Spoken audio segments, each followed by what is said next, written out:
Alors, ce sera notre seule et unique escale, le premier, 35 à 40 minutes après le départ. Les gens, pour l'observation des petits pingouins, on demeure sur le bateau parce qu'on quitte tout de suite. Alors, même pas le temps d'aller vous chercher un café à la Grosse Île.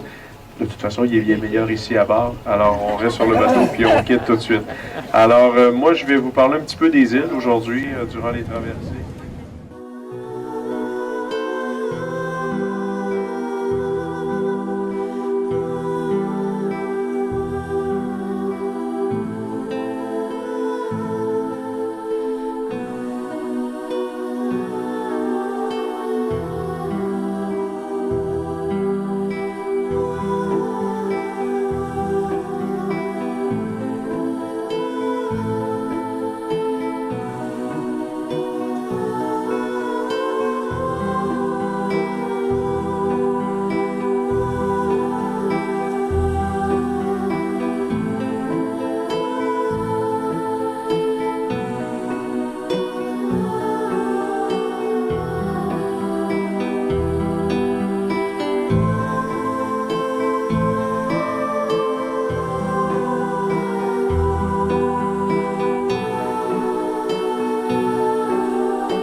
Monsieur pose une bonne question. Est-ce que vous avez déjà fait Grosse Île?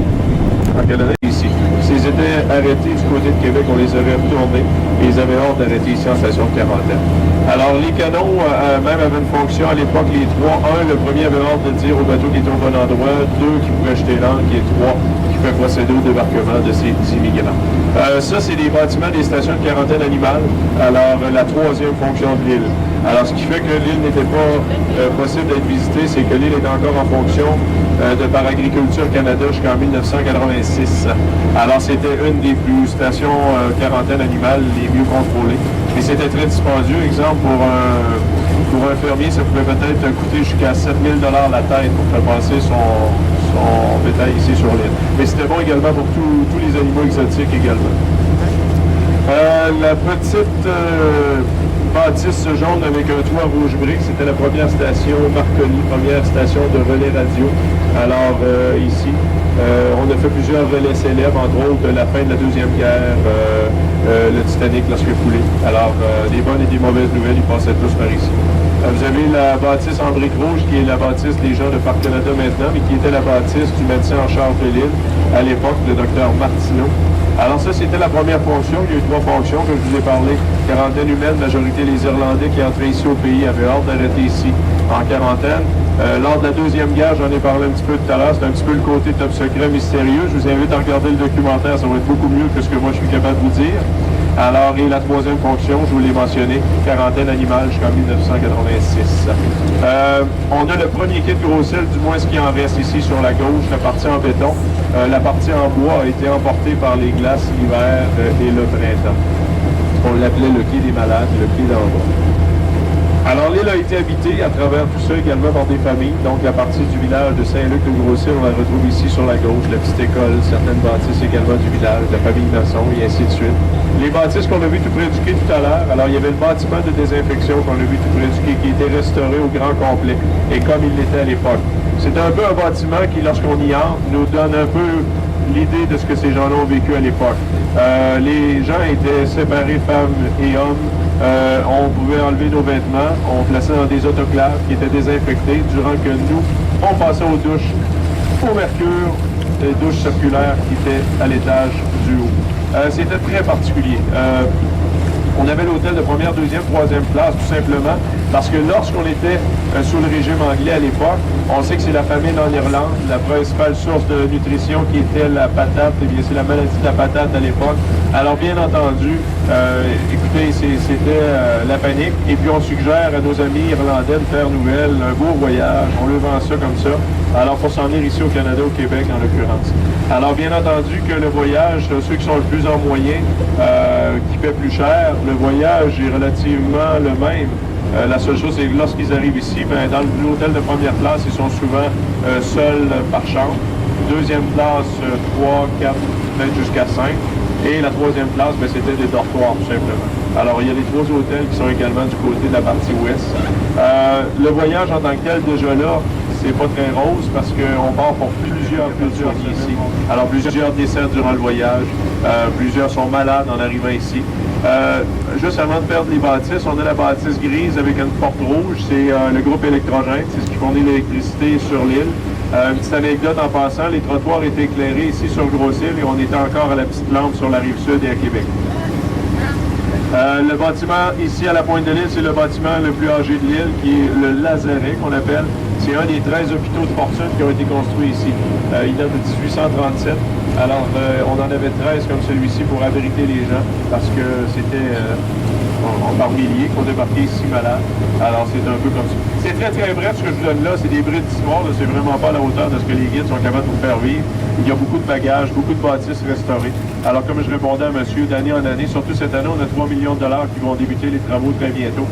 Alors, il y a plusieurs choses qui s'en viennent, même la possibilité très bientôt de coucher sur le dossier. Alors, il s'arrive très fréquemment, très près de l'île d'Hôtel, qu'on peut en voir. Alors, je vous invite, si vous voyez un oiseau avec de grande envergure du côté du beau vol, et je pense que ça pourrait en être un. Mais je n'ai pas mon notice que vous pensez voir. Il y en avait un tantôt là-bas, vous serez certain.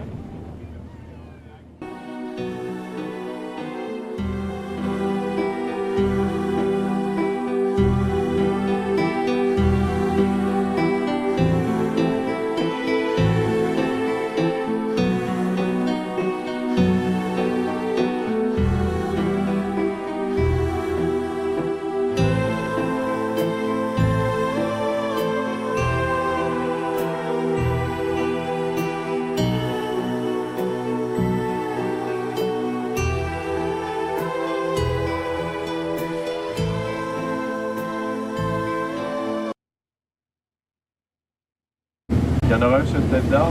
Marie-Claude. Marie-Claude. Alors, on est vraiment ici dans des passages particuliers. Et ici, entre les Rochers Rouges et l'île aux Corneilles, qui est vers les 10 heures, il y a un banc de sable qu'on va découvrir ici d'ici quelques heures. Alors, qui est vraiment très achalandé par certains plaisanciers durant l'été. Et l'eau ici vient à tout près de 75 alors, durant l'été. Donc, c'est vraiment très agréable d'en profiter.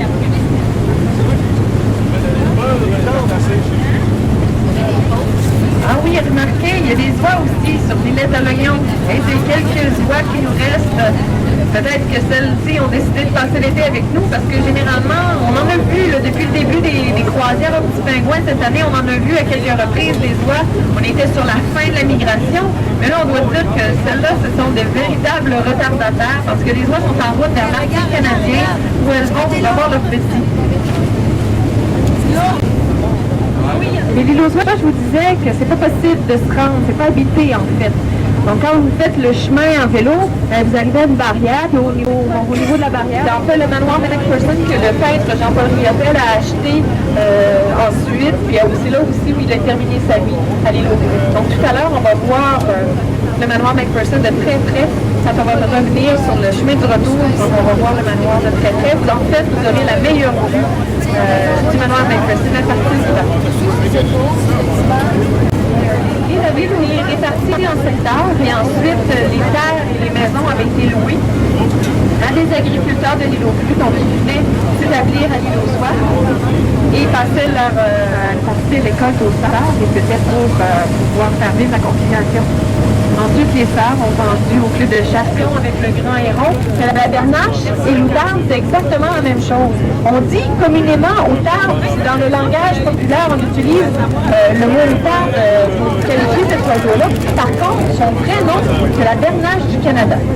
Et l'outarde, en fait, c'est un oiseau d'Europe.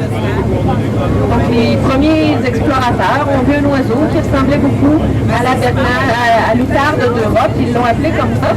Aujourd'hui, ça fait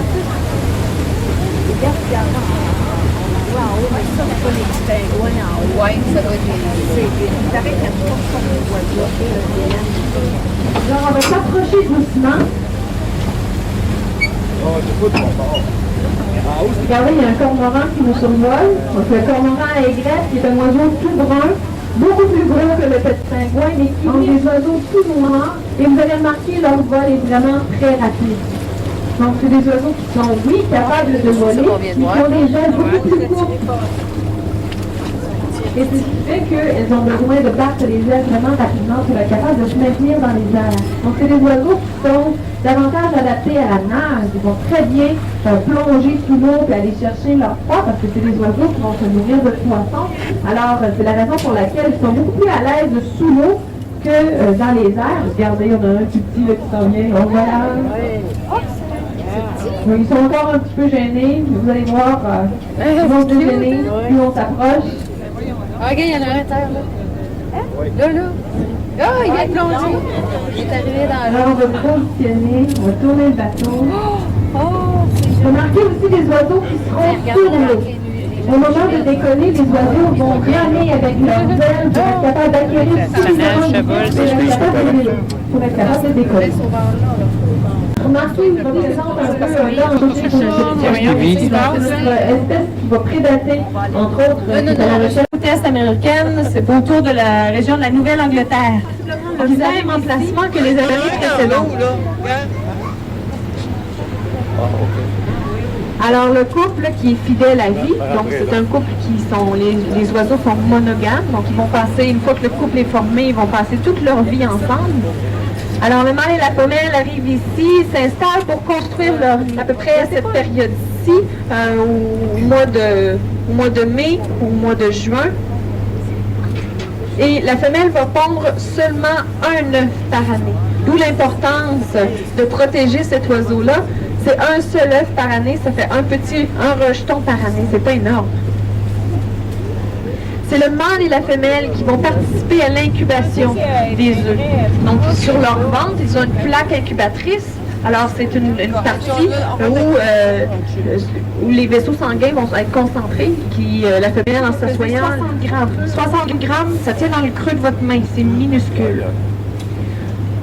En l'espace de 18 jours, le petit va être nourri par le mâle et la femelle, donc les deux vont participer à nourrir, à aller pêcher, pour nourrir leur petit. Donc le petit va être nourri 4 fois par jour par le mâle et la femelle. Et au bout de 18 jours, il va passer de 60 grammes à près de 200 grammes environ. Pour protéger l'emplacement du nid. Et le mâle et le jeune vont s'éloigner de la colonie pour que le jeune soit protégé des prédateurs tels que le goéland. Ils vont l'amener en mer pour se nourrir. Donc, au moment de quitter son nid, le jeune n'est même pas encore capable de voler. Ils vont partir à la nage. Le mâle, le père et le jeune vont partir à la nage. Ils vont partir en mer pour se nourrir. Donc, c'est la raison pour laquelle on ne sait pas exactement à quel âge le petit va prendre son premier envol.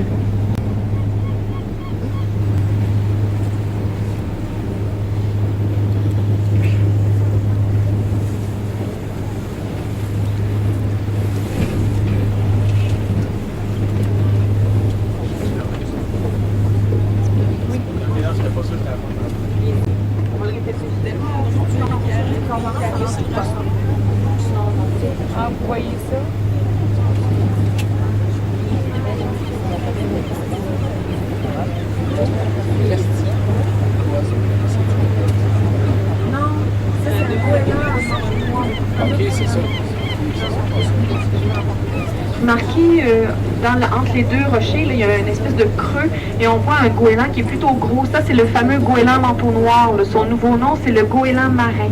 Donc, comme je vous disais tout à l'heure, c'est un oiseau prédateur qui, lui, va attendre justement un œuf là, qui aurait été laissé en surveillance, où lui est très bien capable de casser le cou d'un jeune petit pingouin et de l'avaler presque tout rond.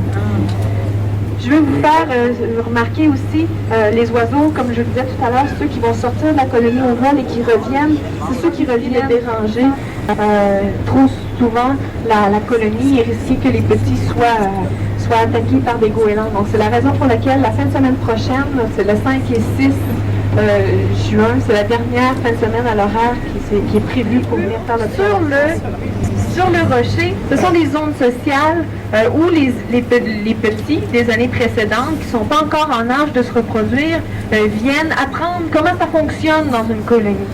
Parce qu'ils ne sont pas encore en mesure de se reproduire. Un petit pingouin va avoir une longévité maximale d'une 20aine d'années. Par contre, ils ne sont pas capables de se reproduire pendant les 4 ou 5 premières années.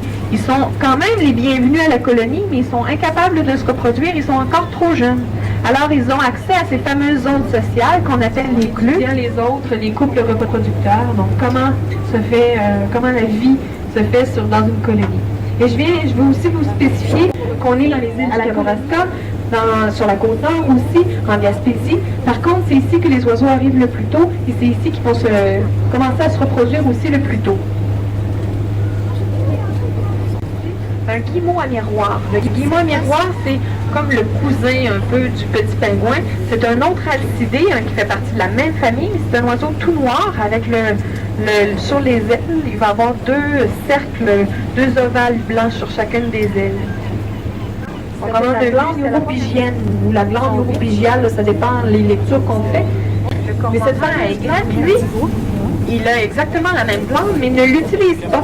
C'est ce qui fait que pour lui, c'est un avantage. Il peut plonger plus en profondeur pour aller chercher du poisson. Tandis que, par exemple, les autres oiseaux, ils vont avoir une plume imperméable.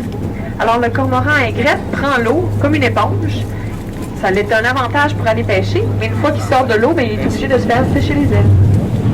Elle va demeurer à la colonie, elle va prêcher jusqu'au mois d'août. Et ensuite, elle va retourner en mer, retrouver son amoureux et son petit.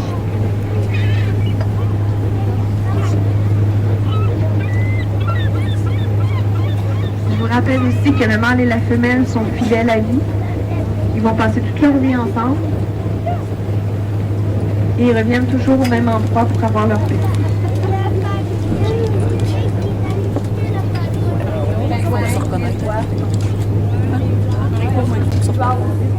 Au moment où les petits vont quitter la colonie, ils ont à peu près, ils ont 18 jours, donc environ 200 grammes. Ils vont prendre du poids encore, donc pour atteindre 720 grammes à l'âge adulte.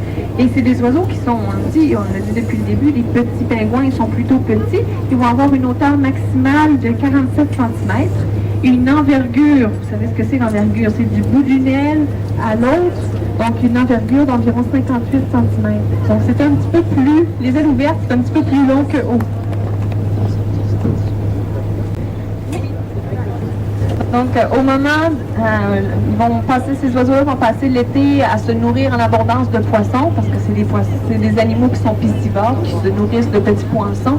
Ici, dans la région, il y a énormément de caplans, d'éperlans arc-en-ciel, en fait. Et c'est ce qui fait l'abondance, la richesse de la région, et c'est ce qui fait que le petit pingouin a suffisamment de nourriture pour se nourrir.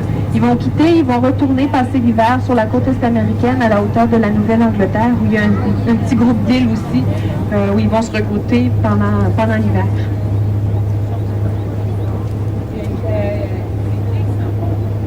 Il reste ici en partie jusqu'au mois d'août, et ensuite il quitte pour la mer. Oui, dans le sud, c'est pas trop sud. C'est pas la Floride. Il est parti où? Il part en mer. Pour se nourrir. Petit va rester. Oui, ils sont gros. Ils vont se déplacer. Il reste pas spécial. Ça veut dire qu'à l'hiver, il y en a pas. Non. L'hiver, ils vont où?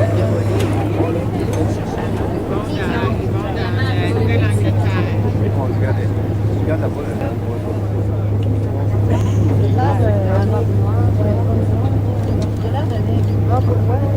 Ah, ben, tu là. Tantôt, il était où? Oui, là, je suis là. Aussi, là.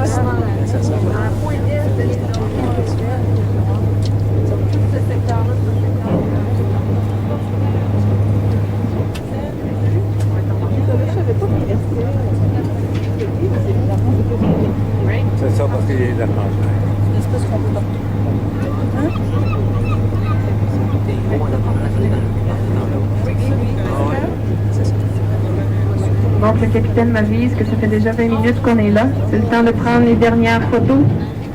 Gravez ça dans votre mémoire comme il faut parce qu'on va devoir réactiver les moteurs et se diriger, reprendre le chemin du retour.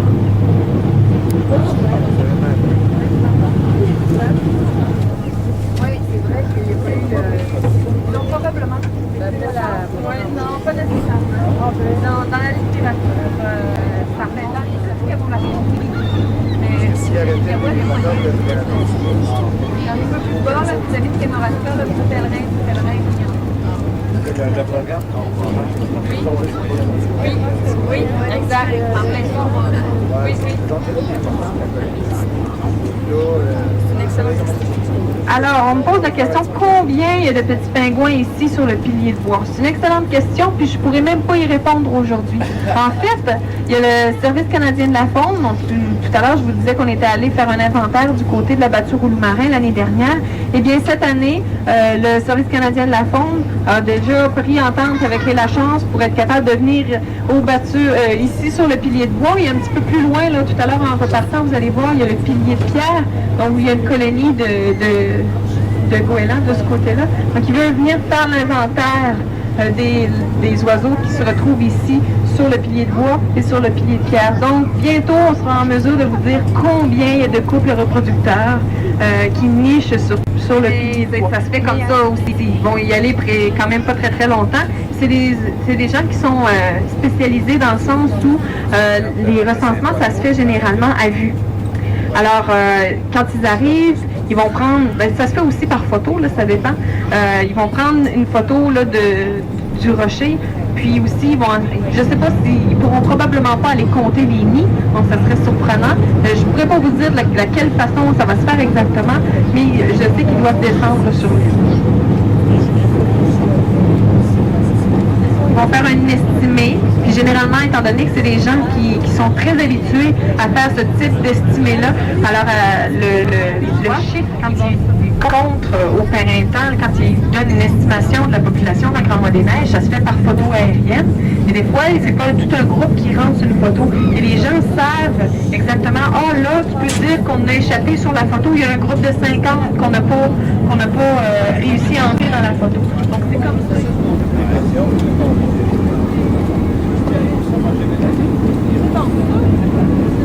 Au moins, vous ne pourrez pas dire que vous avez raconté des niaiseries. Je ne sais pas.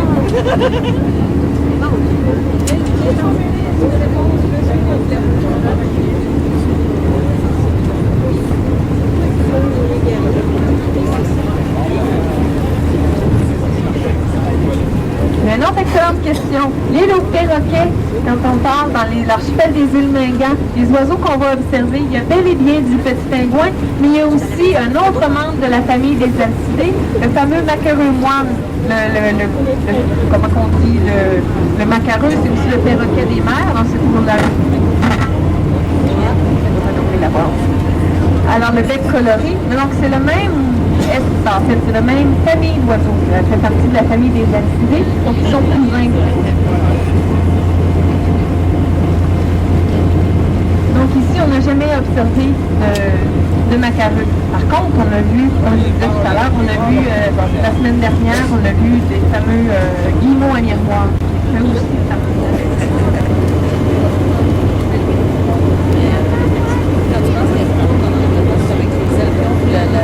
La demandelle qui fond.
va avoir besoin de petits présentateurs.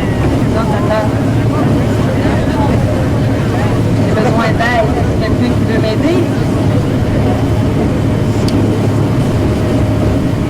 À travers les gros doigts.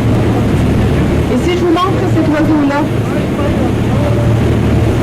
maintenant vous êtes des experts, vous devriez être capable de me dire s'il s'agit d'une grande oie des neiges adulte ou d'une jeune. OK, on va faire un test à main levée maintenant. Tous ceux et celles qui croient que cet oiseau...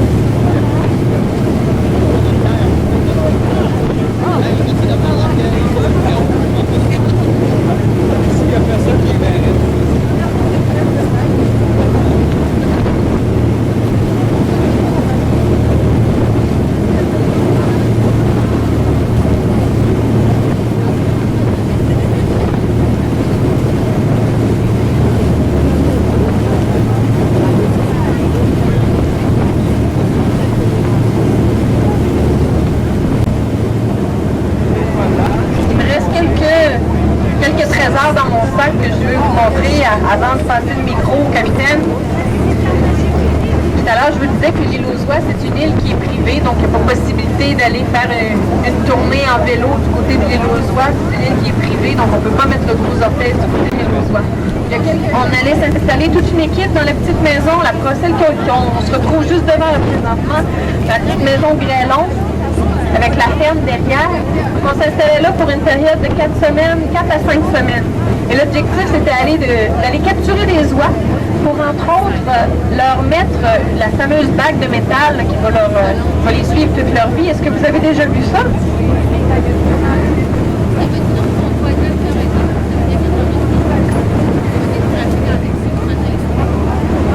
Donc, pour être capable de suivre les oiseaux, d'avoir une information sur l'oiseau, on leur met une bague de métal à la patte, comme ça ici. Je vais le faire circuler tout à l'heure, vous pourrez toucher si vous voulez. Donc ils ont une bague de métal avec un numéro unique dessus. Alors tous les oiseaux qu'on va capturer, on leur met une petite bague de métal et comme ça, ça nous permet d'avoir de l'information sur l'oiseau tout au long de sa vie. Donc au moment de le recapturer, encore une fois, on lit le numéro et des fois c'est les chasseurs qui nous retournent la bague comme celle-là. Donc on sait que l'oiseau est mort à la chasse, on sait à quel endroit et quelle date. Donc toutes sortes d'informations qu'on retrouve. Une immense banque de données qui conserve ces numéros-là uniques. Et ensuite, on est capable d'aller chercher l'information dont on a besoin quand on recapture un oiseau qui a une bague comme celle-là. Mais c'était pas tout. À l'île aux Oies, on a installé évidemment des bagues comme ça, aux mâles et aux femelles, à tous les oiseaux qui nous passaient entre les mains. Mais aussi, ce qu'on a fait, c'est que sur certaines femelles, on les capture au filet au printemps parce que les oiseaux sont capables de voler. C'est particulier parce que normalement, les oies, on les bague l'été dans l'Arctique canadien à partir du moment où ils sont en vue. Donc les oies, à l'été, ça coïncide toujours avec la naissance des petits. Quand ils sortent de l'œuf, les parents sont en mue, donc ils vont perdre la plume noire qu'ils ont capturée au filet. Donc on appâte un champ avec du grain, et puis on propulse un filet par-dessus, et c'est comme ça qu'on les capture, parce qu'ici, les oies sont en migration, ils sont capables de voler. Alors c'est un peu plus difficile la technique, mais on en capture beaucoup moins aussi que comparativement à l'Arctique canadien pendant l'été. Donc là, on cherchait des oies bien spéciales. On cherchait des oies qui avaient un collier jaune comme celui-ci, avec un numéro d'identification unique. Je te l'installe, Jean-François.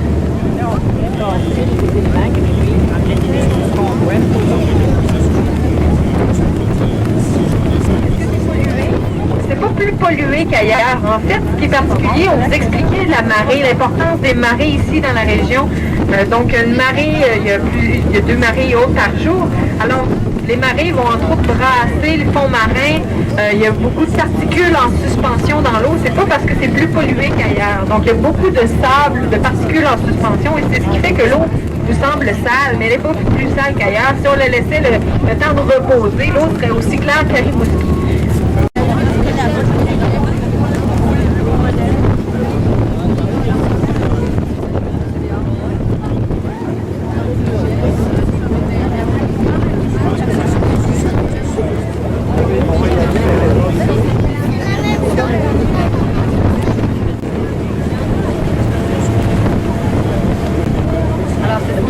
le bateau a des horaires un peu spéciaux. Ce qui fait que des fois, vous pouvez prendre le bateau et venir passer une journée à l'île, et vous n'avez pas gardé votre horaire comme il faut, puis vous êtes pris pour coucher sur l'île parce que le bateau ne revient pas. Il y avait seulement une marée haute cette journée-là. C'est bien ça. On est là en courant. Oh, confirmation ici, Marie-Claude vient de reconfirmer, c'est pas un nouveau.